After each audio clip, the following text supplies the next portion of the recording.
Oke guys, kita mau mencoba belajar ISO ya guys. Nah, pertama agenda yaitu quality concept. Di sini ISO 9001 tahun 2015, latar belakang dan tujuan perubahan standar, cakupan perubahan standar ISO 9001, persyaratan ISO 9001, interpretasi klausul 1 sampai 10 ISO 9001. Nah, sekarang kita ingin tahu apa itu mutu ya guys. Menurut si guys, mutu itu apa ya guys? Kalau menurut saya mau tinggal baca ya guys. Mutu adalah derajat atau tingkat karakteristik yang melekat pada produk yang memenuhi persyaratan. Jadi mutu di sini mutu produk guys. Ada mutu manajemen sistem, kemudian ada mutu manajemen sistem dari perusahaan tersebut. Mutu produknya juga perlu ya guys. Nah, situ guys ada karakteristiknya juga guys. Hal-hal yang dimiliki produk, barang atau jasa, karakteristik fisik, elektrikal, mekanikal, biologikal, dan mobil, rumah, karakteristik perilaku, kejujuran, kesopanan, rumah sakit, bank, karakteristik sensorik, bau, rasa, minuman, makanan. Nah, jadi dalam karakteristik produk itu ada beberapa karakteristik ya guys. Nah, secara umum mutu itu kemampuan untuk memenuhi suatu persyaratan ya guys. Kalau di sini mutu produk, pemasok supplier, jasa produk memenuhi persyaratan pelanggan customer. Nah, di situ ada ketidakpuasan, ada gap atau di bawah, ada ketidakpuasan, satunya melebihi ya guys. Oke. Sekarang kita ke selanjutnya guys.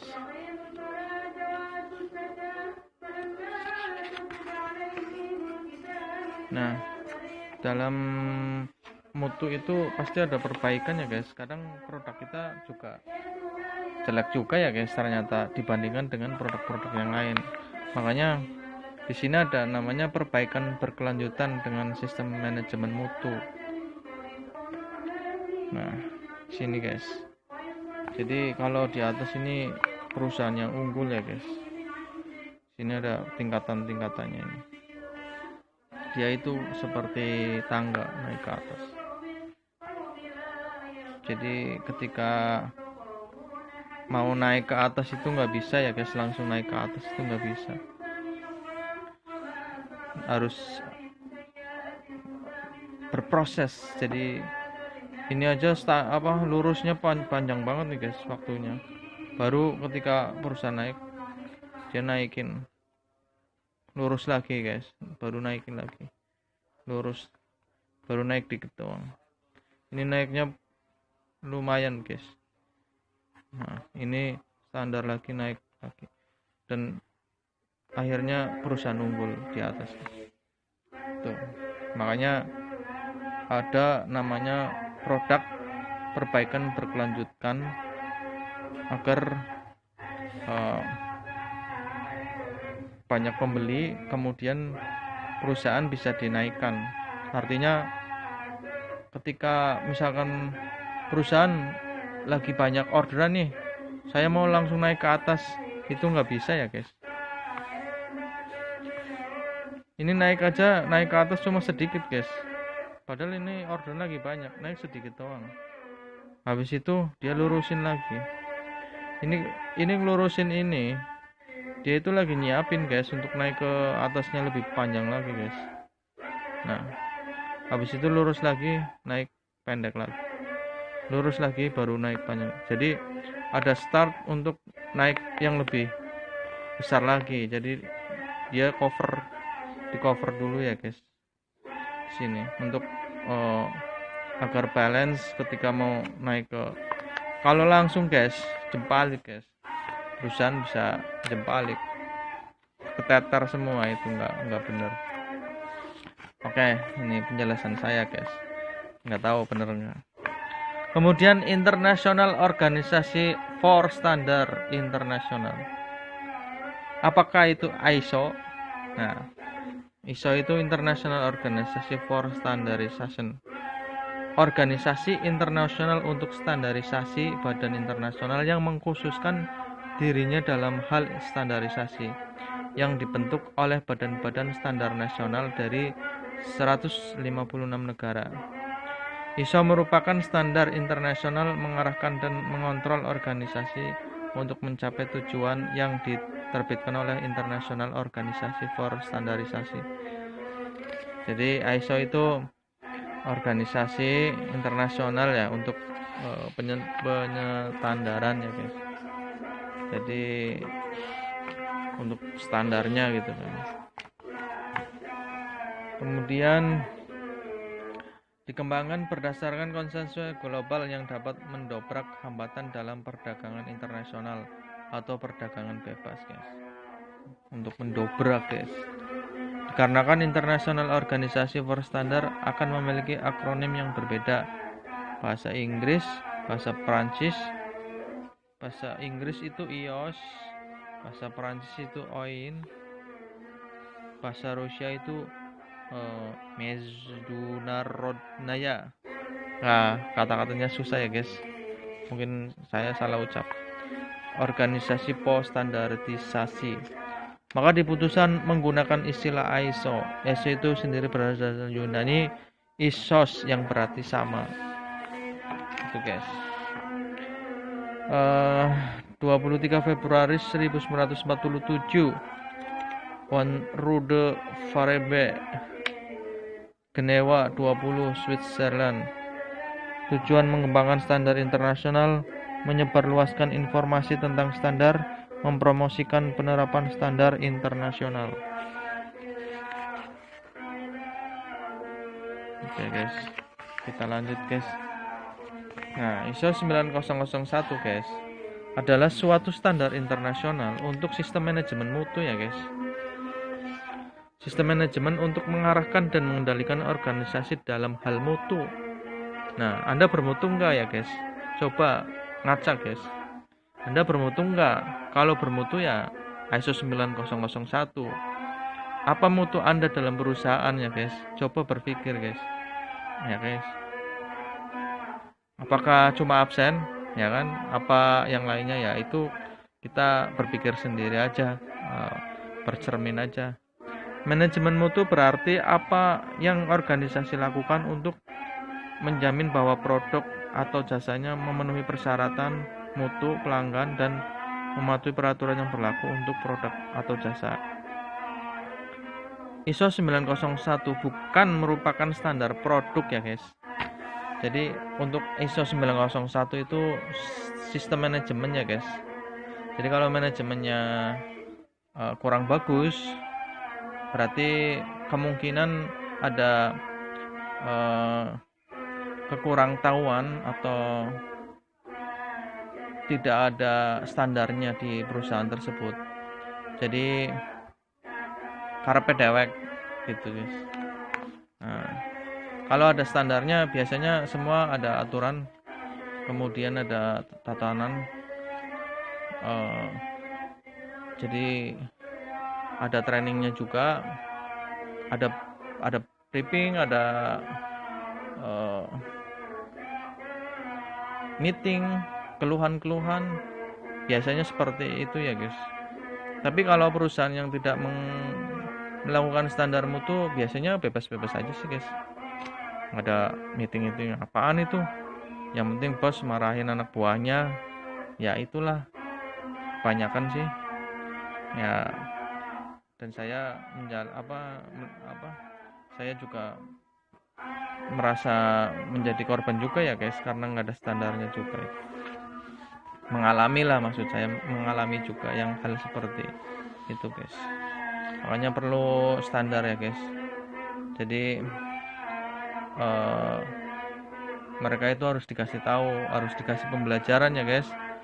Perusahaan itu mengasih pembelajaran kepada karyawan-karyawannya agar mengetahui apa itu standar mutu gitu, dan harus melakukan meeting-meeting keluhan-keluhannya apa gitu kan. Kalau cuma ngocain doang, namanya bos itu harus punya solusi ya guys, bukan cuma marah-marah aja atau gimana. Yang namanya bos itu semua itu perusahaan punya masalah, dan namanya bos ya bisa mengatasi masalah tersebut kan gitu guys. Nah itulah perlunya namanya standar mutu tersebut guys, agar kita jangan saling menyalahkan ya guys, tapi di sini memperbaiki kesalahan itu. Latar belakang seri standar ISO 901 1968 Alien Quality Assurance Publication atau mengembangkan standar sistem mutu pengadaan barang militer, standar Inggris untuk menjamin mutu produk. Kita lanjut aja guys. Sistem manajemen mutu, sistem manajemen untuk mengendalikan dan mengarahkan organisasi dalam hubungannya dengan mutu. Dimaksudkan untuk memperbaiki secara terus-menerus dan jangka panjang dengan fokus kepada pelanggan dan pemenuhan kebutuhan dari seluruh pihak terkait. Oke guys. Tujuan sistem manajemen mutu: penerapan dan perbaikan berkesinambungan sistem serta pencegahan ketidaksesuaian atau penyimpangan, memenuhi persyaratan pelanggan, kepuasan pelanggan. Jadi tujuannya adalah kepuasan pelanggan ya guys. Jadi kalau pelanggan puas, otomatis bermutu guys. Gitu. Makanya perlu cermin yaitu guys. Pelanggannya puas ya berarti bermutu gitu. Kalau Anda puas bermutu, kalau saya tidak puas Anda tidak bermutu, sama kayak gitu guys. Karakteristik ISO 9001: predikat proaktif, relevan untuk semua organisasi, integrasi mutu ke dalam proses bisnis, performance, bersifat sukarela, lingkup disesuaikan dengan komitmen organisasi, mengikuti siklus PDCA, continual improvement. Ini ada pendekatan-pendekatan proaktif ya guys. Nah, pendekatan banyak juga sih, kita kasih makan aja. Ayo kita ketemuan, saya bayarin tuh makan, itu juga pendekatan ya guys. Nah, kemudian manfaat ISO 9001: alat marketing, duplikasi bisnis, meningkatkan kepercayaan dan kepuasan pelanggan, meningkatkan efisiensi dan efektivitas, mengurangi biaya produksi, mengurangi masalah di antara berbagai fungsi. Nah, ini manfaatnya guys. Sejarah perubahan ISO 901 dari tahun 87 ini ya guys, kemudian 94, 2000, 2008 dan 2015. Apa saja yang berubah? ISO 9001 2008, ISO 9001 2015. Nah, perubahannya adalah high level struktur nomor 1. Yang kedua, perubahan terminologi atau istilah. Ketiga, konteks organisasi, context of the organization. Yang keempat, pihak-pihak yang berkepentingan, interest parties. 5. Manajemen risiko, risk based thinking. 6. Pengecualian persyaratan, exclusion. 7. Information terdokumentasi, documented information. 8. Manajemen pengetahuan, knowledge management. 9. Kontrol proses produk dan service dari pihak luar, external provider. Guys, saya baca ya guys, tapi setidaknya tadi saya memberi ulasan ya guys. Oke, kita lanjut. Apa saja perubahannya? High level struktur. ISO 901 menggunakan high level struktur. 10 elemen klausal. Semua ISO manajemen standar menggunakan struktur high level dengan tujuan memudahkan integrasi dengan high level struktur. Semua definisi yang ada dalam standar manajemen adalah sama. Oke. Korelasi HCL dan ISO. Annex CL, struktur for management standar ISO 10 clause SLI SL1 sampai SL10 kayak gini guys. Internasional, ini logonya guys, ada bola dunia ya guys, ada tulisan ISO. Kalau bahasa Jawanya iso ra iso ya iso, nah, kudu ISO 9001 ini guys, nomor apa, keluar 4 nomor itu guys. Korelasi HLS ke ISO ya guys, di sini banyak banget nih. Saya udah capek bacanya guys. Kemudian apa saja yang berubah, perubahan terminologi atau istilah. Produk, lanjut aja ya guys, ini juga lanjut aja, yang penting-penting aja lah. Ini penjabaran ISO, perubahan ISO, soalnya masih banyak ini guys. Dan ini kok apa, free disknya kalau udah apa habis ya berarti kita nggak bisa lanjut ya guys, kita ngabisin free disk di memorinya ini. Tuh masih yang perubahan ISO ya guys. Nah ini ISO 901. What are the main difference? Apa itu? Request itu PDCA. ISO 9001. Guys. Ini masih ke perubahan-perubahan ya guys. Masih menjabarkan perubahan-perubahan dari tahun ke tahun. Nah, di sini ada persyaratan ISO nih guys. Apa sih persyaratannya? Kita kan ingin tahu.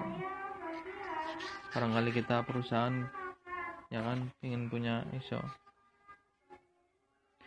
Jadi kedepannya semua standar ISO mengadopsi Annex SL, Proposal for Management System Standard Annex SL, Big Level Structure, Identical Core Stack, Common Term and Core Definition, Annex SL, High Level Structure, Introduction, Scope, Normative Reference, Term and Definition, Context of the Organization, Leadership, Planning, Support, Operation, Performance Evaluation, Improvement, Appendix. Nah, jadi yang tadi saya jabarkan itu di nomor 9 ya, Performance Evaluation. Artinya kita mengevaluasi, kita perlu briefing kayak gitu lah. Nah ini guys dijelaskan juga nih guys, banyak banget nih guys. Ini karena mulut saya sudah capek ya guys, udah keringetan juga, kemudian disknya juga udah penuh. Sampai sekian dulu ya guys. Intinya yang dari awal itu mungkin bisa bisa diterima dengan baik. Oke, itu aja ya guys, untuk ISO nya sampai halaman 41 ya guys. Oke, terima kasih guys.